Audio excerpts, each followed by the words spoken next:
then I don't have any room. I could give them my bed. Yes, that might work. Okay, so... Should I ask? Okay, Candle Scout, you put a ring on it. I think you're entitled. Oh, Celestia, I hope it's alphabetized. Oh, What's wrong, sweetie? They're coming. Cthulhu? Worse. Oh, uh-oh. Oh, what fresh hell is this? Her parents. Oh, the morticians. Oh, the overbearing, unpleasable Arid always does everything wrong. Arid didn't even go into the family business, never their fault, nitpicky, perfectionist morticians? Yes. Zero to pissed in an instant. Tell me, Aramau, which of their organs would you like me to feed them? But honey, they're coming to see you because they love you. Isn't that nice? If NICE is a new acronym for Nightmare-Induced Cranial Entropy, then sure. Well played, honey. I learned from the best, and Hey, look, honey, see? Like, nice parents. Nice parents, see? Nice parents. Calm down. Nice parents. yay! Let's review it. Wait, what?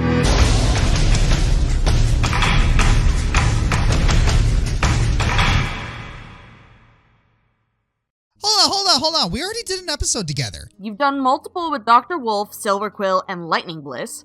Why not your future wife? Because I don't want you to get accused of nepotism, and I still want to give other people a shot at collabs. Besides, you always cry at this one. Well, excuse me for having a past. Oh, that's just not fair. Fine! Yay! Follow these instructions to set up my parents' room, and I'll kill you. I think you mean, or you'll kill me. You'll get it wrong anyways, just preparing you for the inevitability. Ah, Aramau, if you weren't already spoken for. So this episode starts off with yet another gigantic slingshot of death for Scootaloo to somehow miraculously survive. Ponies are made of rubber unless the plot demands they be hurt. This is scientific fact at this point, though I'm sure Fiora would beg to differ. Scootaloo, I know you have to go to Cloudsdale to finish your report. I'm just wondering if this is the best way to get there. It'll be fine. Besides, how else could I get there? A Pegasus chariot? A flock of birds? A hot air balloon? So it doesn't just exist for the theme song. Who'da thunk it? Didn't you make that same joke in Not Asking for Trouble? Yes, but the theme song. Fine. So instead of getting shot into orbit or losing full function in her spine, Scootaloo pops into a cloud and nearly gets her head mowed off what the actual Tartarus. Well, she isn't gonna have a stunt career. She might have better luck as a living dog whistle. Your Rainbow Dash is dead! Do not care. She is the cute. Honey, something's going on out here. Whatever it is, it's both painful and strangely adorable.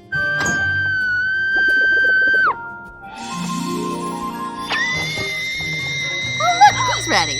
Now we just have to wait on the scones. And the epidural. Yeah, I don't know how they did it, but they managed to make fangirly screams not annoying. Instead, it's adorable and hilarious. I think she might have out-cuted Squeaky Bell. Remind you of when we first met, dear? Things make more sense every day. After shattering RD Mama's plates, she finally stopped screeching long enough to form coherent sentences. She explains to Rainbow's parents, Bo Hothoof and Windy Whistles, love the names, that she is Rainbow's biggest fan and I am dead! She's wagging her tail like a puppy! Useless. I wonder if Bo's rainbow hair might be a dominant gene. Stuff for the science side of the Brody fandom. And it turns out that both Bo and Windy are huge fans of their own daughter. Makes sense. I remember how much my parents decked out their social media and cars with stickers and decals and yard with flags when I joined the Marines. When I went to boot camp, my mother joined a forum made up of other recruit parents and took the handle Mom Scorcher. And the human Emilia Clarke's mom is her biggest fan, so much so that she decked out her bedroom in Star Wars stuff. It's not completely uncommon when you have an amazing kid. But they're not fans because of anything like Emilia's accomplished. We'll get there. Rainbow Dash's favorite meal! A pasta and potato sandwich on sourdough. She just loved a carbo load. Really? No sauce? No cheese? Nothing? That's just wrong. Oh, wait, we do see some weird white sticky substance later. Probably some kind of cheese. I don't know why I'm hung up on this. Probably because it's cheese and I'm hungry right now. Where's my pizza, lackey? Do you know what I'd pay you for? Okay, A, never call me a lackey. And Z, you didn't even pay for the pizza yet! Oh.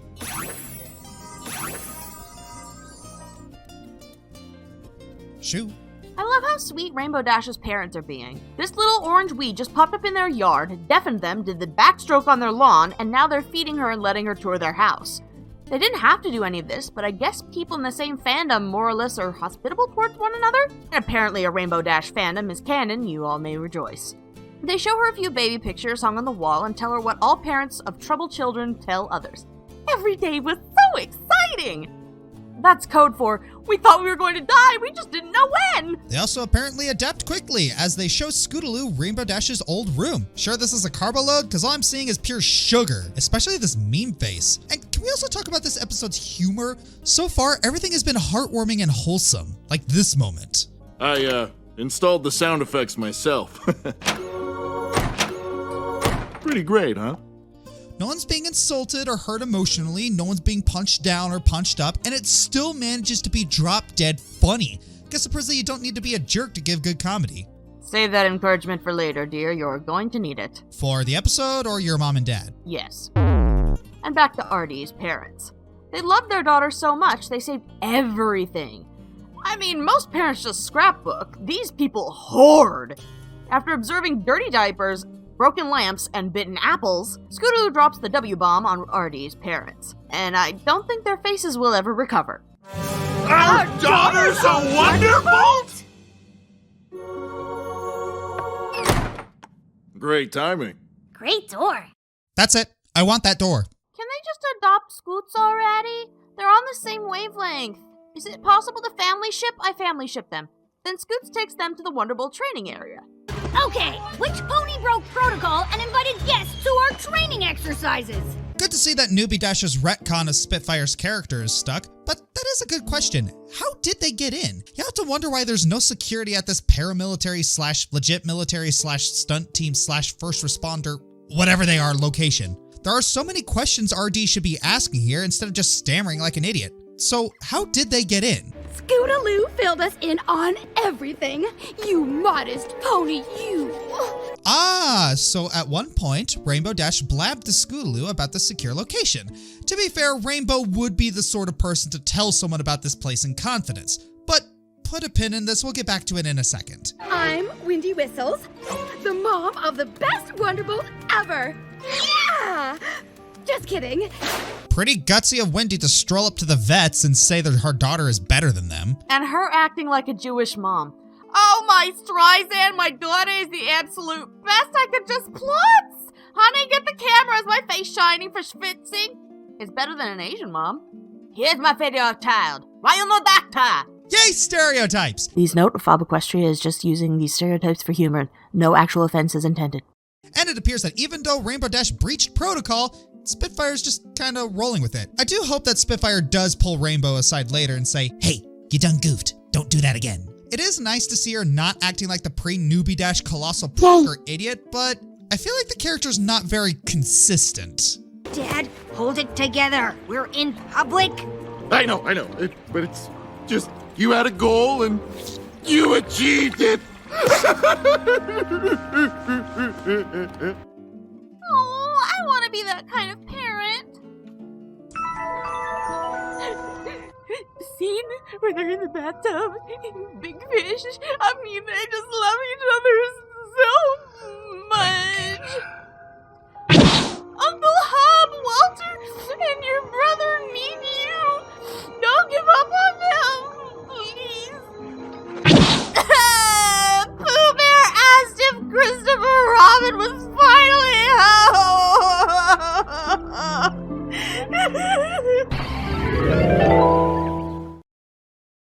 I don't think that'll be a problem. All right, Wonderbolts. Let's hit the showers and give Rainbow Dash some time to spend with her family. Those smiles. You just know she's gonna get ribbed in the locker rooms later. You should have warned me that you were bringing my parents, or talked to Twilight or something, not just shown up. Why? Because she could get in serious trouble. If the Wonderbolts are like the Blue Angels, then this is a military installation, ergo, a secure location. You can't just walk in and out. You need ID unless there's a special event like an air show, change of command, or a band concert. Instead of being mad that her parents are here, she should probably be miffed that Scootaloo broke that trust, aka a breach of loyalty. Breaching OPSEC like this is a serious matter that usually comes with punishments. But then again, consequences for the protagonists in this show? Pfft. Rainbow literally stole from a hospital and got nary a slap on the wrist. Anywho, Rainbow Dash gets a little miffed at Scootaloo for bringing her parents along. Now you've invited a whole lot of crazy into my life. What's wrong with a little support? Excuse you, check your good parent privilege, Rainbow Dash.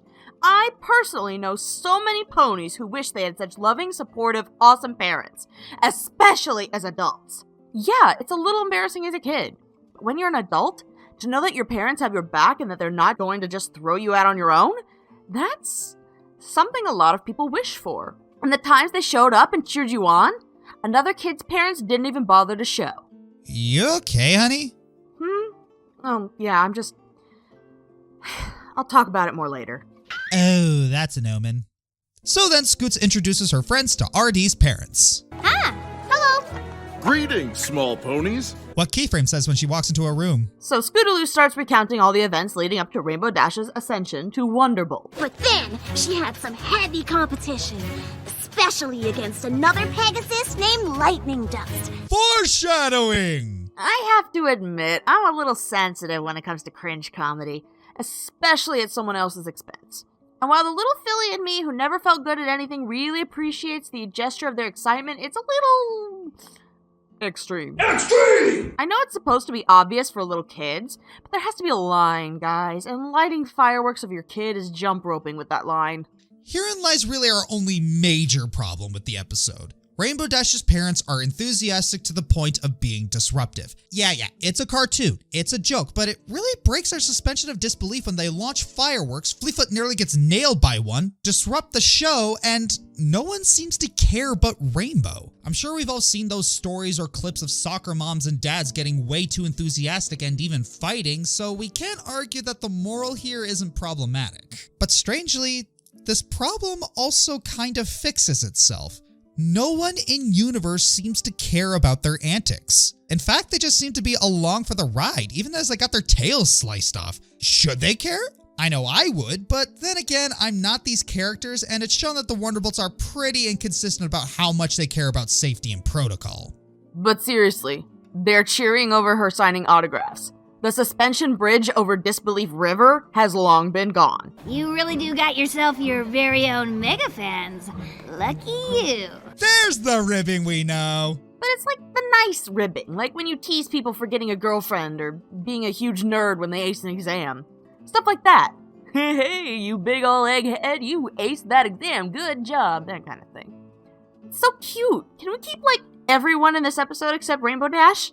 But the support gets even cringier as they praise her for hanging a towel. It's psychotic. They keep creating new ways to celebrate mediocrity. And you'd really expect the rest of the Wonderbolts to continue ribbing Rainbow at this point. I wonder why they ain't biting. Well, I see it two different ways.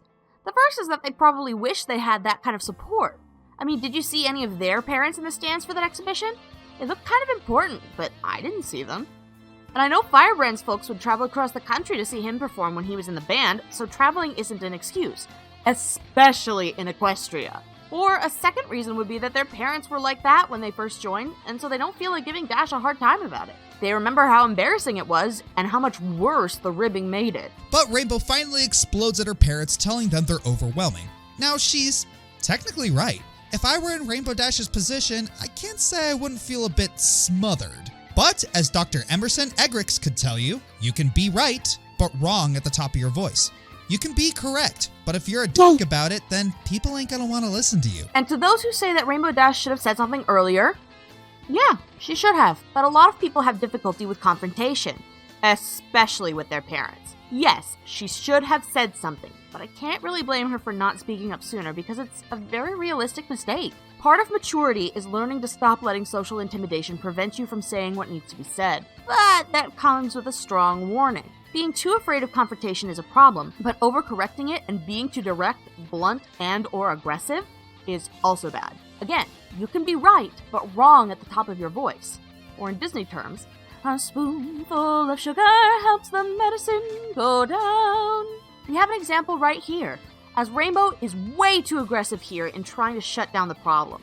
She could have just pulled them aside and calmly said, "Hey hey, can you please tone it down? Like, seriously? Instead, she used a sledgehammer to crack a nut, which is why her parents are perfectly justified in getting upset. Did we do something wrong? Oh, honey, no. You were the best freaking parents you could possibly be. You are the pinnacle of what parents should be. Loving, supportive, kind, compassionate, generous, hospitable. No, Wendy and Bo, you did nothing wrong. It's not a crime to support your daughter. Reckless endangerment and disorderly conduct, yes, those are crimes. Or at least you'd think they'd be. But I can't really side with Rainbow. The next line says why she's mad at them. Yes! The fireworks, the cheerleading, and how do you even compare who is better or worse at hanging up a towel? But that's not what they did wrong. I'm biased. I fully admit that. But they just love you, Dashi. And honestly, what did you expect them to do when they did find out? You should have told them, respectfully, from the beginning. That way they could have gotten it all out of their system early on and not embarrassed you in front of your peers. You know how they are. They've been like that your whole life. What made you think this was going to be any different? Then Scootaloo disowns her hero. It was in this moment Rainbow Dash knew. She fucked up. Rainbow tries to fix it by explaining to Scootaloo that she wasn't always a champion. In fact, she was a bit of a loser. What? Sorta. Rainbow, in a sense, skipped a grade, but couldn't keep up with the biggins in flight school. You were a big fish in a small pond, but this here is the ocean, and you're drowning. That also raises a question. If she's climbing the ranks like this, how could she also be a flight school dropout? Get kicked out any flight schools lately? I didn't get kicked out. Face it, Rainbow Crash.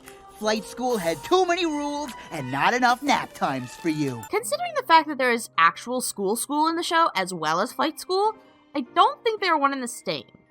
Flight school seems to be more like a probably athletic training camp that may or may not be mandatory due to all the ponies in Cloudsdale needing to fly in order to stay in their weather-based economy. I believe it's been established that equestrian schooling is weird. And before you ask why Fluttershy was at the training camp too, well, didn't your parents ever force you to play soccer when you were 5? Yeah, you know what my soccer team was called? What? Who cares? Oh, come on, that's uncalled for. No, really. You can't just ask me if I want to know something and then take it away. That's rude, honey. No, my soccer team was literally who cares. I'm dead serious. And I thought my team name of Purple People Eaters was weird. And now I gotta be that guy and call into question the timeline. Hey, you enjoy the show your way, I'll enjoy it my way. This happens to be something that I personally care about. And if you don't, fine. I won't shame you for your taste, don't shame me for mine. Anyways, I want to know why Spitfire, Soren, and Fleetfoot are with Rainbow Dash at flight school and they became Wonderbolts while Lightning Dust and Rainbow Dash didn't. True, Dash is the youngest, but still this kind of throws the timeline for a loop. If they're only a year apart, why hadn't Rainbow Dash, or Lightning Dust for that matter, become Wonderbolts alongside Spitfire, Soren, or Fleetfoot? If the podium placements are anything to go by, they're clearly superior flyers. Did they just not join the Wonderbolts immediately? I find that hard to swallow that Rainbow Dash or Lightning Dust wouldn't pursue joining the Wonderbolts immediately. Was it an age problem? If it was, that would have gotten mentioned. Did they just not know about the Wonderbolts? Unlikely, as it's stated by Rainbow's parents earlier in the episode that Rainbow Dash was pursuing the Wonderbolts before she moved out. Another confusing thing is that if all of these characters have been together in flight school before, why do they all act like they've never seen each other in previous episodes? You would think that overly enthusiastic parents like this would be something you wouldn't really forget. Okay, to be fair, in the grand scheme of things, this doesn't really matter. I could probably BS an explanation as to why all of this could possibly happen, but that would require me writing an encyclopedia's worth of fanfiction justifying it, hello pony point of view, and honestly, that doesn't seem to be worth the effort. Though, if they had simply picked other ponies other than the ones we knew, I wouldn't be overanalyzing this and asking admittedly meaningless questions. Like, why are Derpy's eyes getting derpier as time goes on? Progressive disease? Do you know the dirt, my brother? You know, some ponies would dream of having parents like that.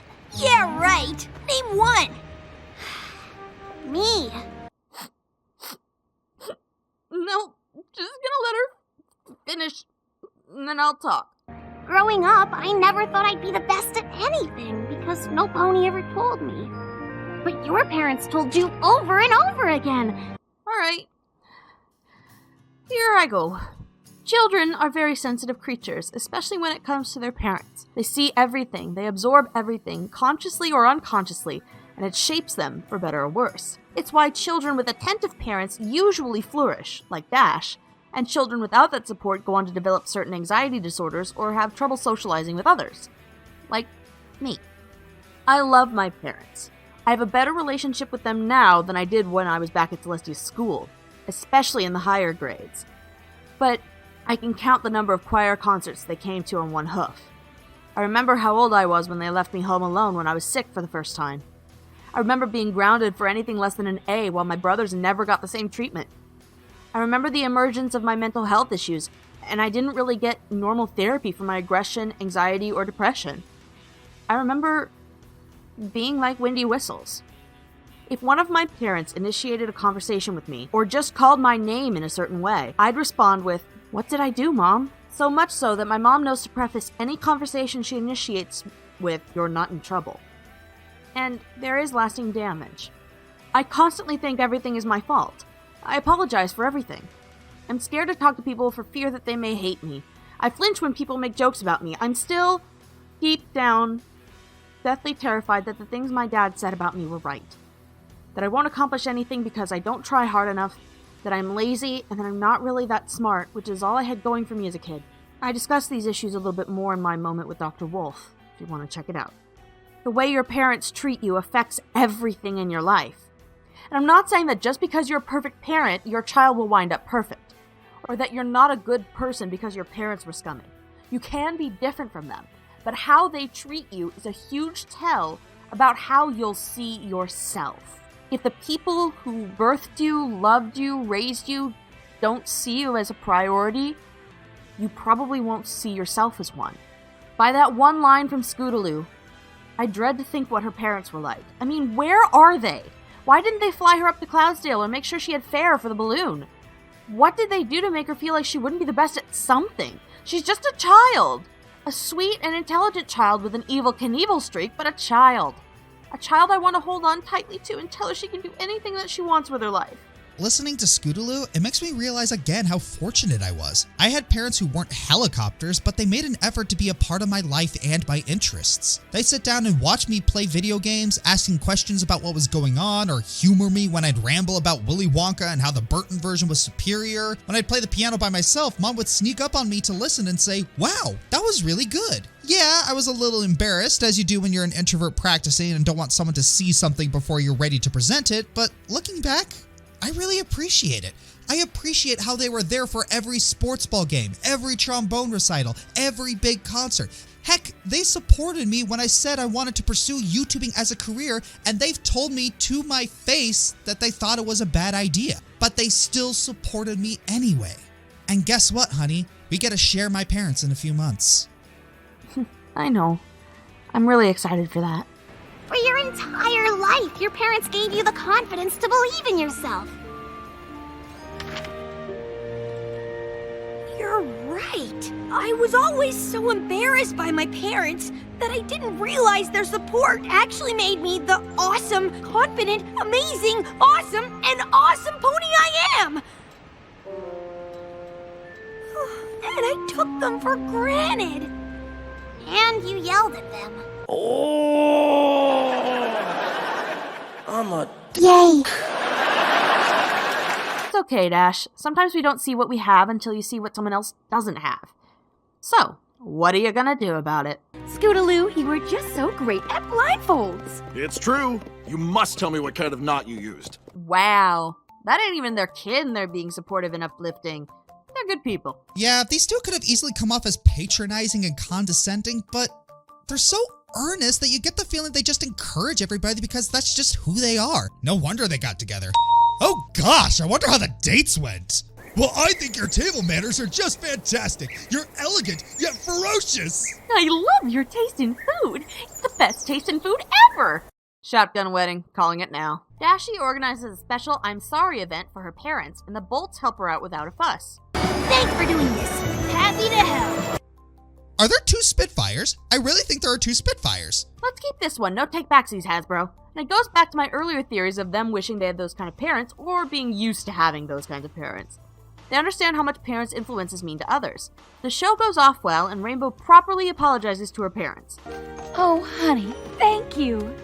but you didn't have to do all this. It's kind of embarrassing. It is a bit much. Well, ain't that the pot calling the kettle rainbow? Scootaloo presents her report, she gets a B because of the moldy sandwich, and the Rainbow Clan storm the classroom to cheer her on. Scootaloo! Scootaloo! Scootaloo! Aw, ain't that sweet? It's even better knowing that Scootaloo will stab her in the back later in the washouts. No regrets. Okay, maybe a little regret. And that was Parental Glideance. What did you think, Ari? Ari? Honey? I'm calling your mom. I need affirmation. Ah. Well, I'll just do my recap then. This episode is just wholesome and cute. It had some cringy moments, but the characters are so earnest and innocent that it doesn't come off as annoying, at least to me. Aside from the OPSEC breach and the disorderly conduct that seems to have been glossed over, there isn't much to get mad about. Rainbow Dash's resentment of her family is understandable, and it's a great fleshing out of her character to see her actually get annoyed by too much praise. Scootaloo was heck adorable. The Wonderbolts, while questionably lenient, were a lot more personable and likable. This episode did throw the timeline of events a little out of whack, but now I'm just nitpicking as I usually do. This episode was great. I actually got to have him watch this for the first time with me. And that was special because we got to talk about our respective parents and how their influences affected us as we watched. These episodes' messages are a little more separate than most for kids and their parents. It tells the kids to appreciate their parents, even if they do kind of embarrass you, and it shows the parents that loving and supporting a child can help them succeed even if they don't always appreciate it. Sometimes parents get discouraged too. They get their feelings hurt when their child says, "Stop being so you, Mom." I'm not a huge Rainbow Dash fan, but here I can kind of see why she'd be miffed too. But I still can't fully side with her because Wendy, Bo, and Scootaloo just had their hearts in the right places. Also, Scootaloo! Scootaloo! Scootaloo! Hashtag Team Scootaloo! Sweetie Belle, you're still my favorite, but I love Scoots! Alright, I've made the very particular and peculiar preparations and saw your parents to their rooms. They were quite pleasant. Oh no, I'm so Wait, huh? They were lovely. The perfect picture of pleasantness, and I might have bought it if I had the God's collective IQ. Honey, are you okay? Okay, they're being nice to a complete stranger and not bad-mouthing me. But if they're not bad-mouthing me to that stranger, it means someone died, they're going to bug me about the wedding, or they're trying to convince me to give up my investment in Coal Town. Again. Out of my way!